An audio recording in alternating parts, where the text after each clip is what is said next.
Hello viewers, welcome to investment Mantra channel. Market எந்த டேரக்ஷனில் போகும்? Election வந்துருச்சு. மாற்றம் வந்தால் ஏறுமா இறங்குமா? இதே கவர்மெண்ட் இருந்தால் ஏறுமா இறங்குமா?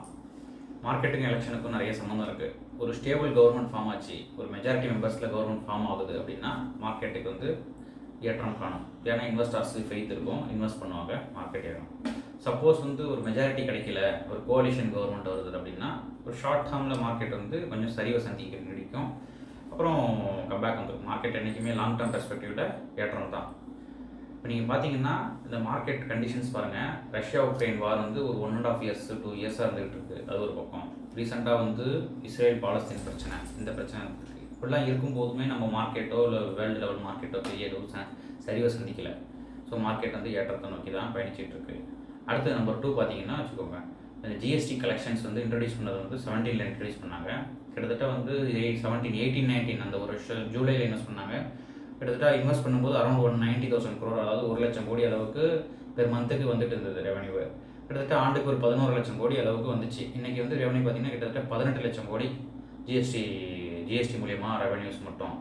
இப்போ பார்த்தீங்கன்னா இந்த ஏப்ரலில் பார்த்தீங்கன்னா 2 lakh crore ஆவரேஜாக நம்ம கன்சல்ட் பண்ணோம்னா மேபி இந்த ஃபினான்ஷியல் 24-25 அரௌண்ட் என்னுடைய கணிப்புப்படி ஒரு 21 lakh crore அளவுக்கு வரும். மேபி நெக்ஸ்ட் அது 24 lakh crore, அதாவது ஈச் 2 lakh crore அந்த அளவுக்கு வந்துடும். ஸோ அதுவே ஒரு நல்ல சைன் தான் நம்ம இந்தியாவுக்கு. அதேமாதிரி நிறைய பேங்கிங் இண்டஸ்ட்ரீஸாக இருக்கட்டும், பிஎஸ்யூ பேங்க்ஸாக இருக்கட்டும், ப்ரைவேட் பேங்க்ஸாக இருக்கட்டும், எல்லாருமே ரிசர்ச் விட்டாங்க. நம்ம ஆல்ரெடியே சொல்லியிருக்கோம், பேங்க்குக்கும் இந்தியன் எக்கனாமிக்கும் நிறைய ரிலேஷன்ஷிப் உண்டு. ஒரு ஃபினான்ஷியல் சிஸ்டம் ஸ்ட்ராங்காக இருந்தால் தான் நம்ம எக்கனாமி நல்லாயிருக்கும். அதாவது ஒரு பேரோமீட்டர் ஆஃப் த எக்கனாமினே வச்சுக்கலாம் பேங்கிங் சிஸ்டம். பேங்க் கொடுத்த ரிசல்ட்ஸ் எல்லா பேங்க்குமே பொதுவாக ப்ரைவேட்டாக இருக்கட்டும், பப்ளிக் செக்டர் பேங்க்ஸாக இருக்கட்டும், எல்லா பேங்க்ஸுமே ஒரு நல்ல கன்சிஸ்டன்ட் ரிசல்ட் கொடுத்துட்ருக்காங்க. ஆஃப்டர் கோவிடுக்கு பிறகு 21லேருந்து கன்சிஸ்டண்ட்டாக நல்ல ப்ராஃபிட் கொடுக்குறாங்க, நல்ல ரெவன்யூஸு. இந்த நிறைய பேங்க்ஸ் இந்த இதில் பிசிஏன்னுவாங்க, ப்ராம்ப்ட் கரெக்டிவ் ஆக்ஷன், அதிலெல்லாம் மீண்டு நல்ல நிலைமைக்கு வந்துட்டாங்க. ஸோ இதுவே ஒரு நல்ல சைன் தான். ஸோ பேங்க் நல்லா இருக்குது அப்படின்னு நீங்கள் பார்த்தீங்கன்னா, இப்போ கம்பெனிஸ் பேங்க்குக்கு லென் பண்ணியிருப்பாங்க. அப்போ அந்த ரிட்டர்ன் கம்பெனிலேருந்து வரக்கூடிய இன்ட்ரெஸ்ட்டாக இருக்கட்டும், உங்களுக்கு அடைக்கக்கூடிய அந்த பிரின்சிபலாக இருக்கட்டும், எல்லாமே சரிவர வந்துட்டு இருக்கிறதுனால பேங்க்கு சரிவர நல்லா போயிட்டுருக்கு. ஸோ இதுவே ஒரு நல்ல சைனு. ஸோ நம்ம பாசிட்டிவ் ஆஸ்பெக்ட்ஸும் நிறைய இருக்குது. இப்போ நீங்கள் ரீசெண்டாக பார்த்தீங்கன்னா வாரன் பஃபெட் தான் இந்த ஷேர் மார்க்கெட், இந்த இன்வெஸ்டிங்கில் ஒரு பெரிய குரு வேர்ல்டு லெவலில். நான் சொல்கிறது வேர்ல்டு லெவலில் பெரிய டாப் 10 பில்லியனரில் அவரும் ஒரு ஆள்.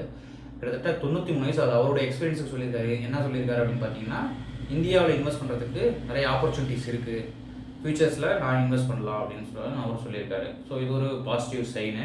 அடுத்து எலான் மஸ்க் வரதா இருந்தது, வரலை. என்ன காரணம்னு தெரியல. பட் இங்கே வரதுக்கு பதிலாக சைனாவுக்கு போயிட்டார். ஸோ இவ்வளோ ஃபேக்டர்ஸ் மார்க்கெட்டு நல்லபடியாக தான் ரன் ஆகிட்டு இருக்கு. அடுத்து ஒரு ஸ்டேபிள் கவர்மெண்ட் ஃபார்ம் ஆகுது. ஆல்ரெடி இன்டரிம் பட்ஜெட்டில் நீங்கள் பார்த்தீங்கன்னா 11 lakh crore இந்த இன்ஃப்ராஸ்ட்ரக்சருக்காக 11 lakh crore.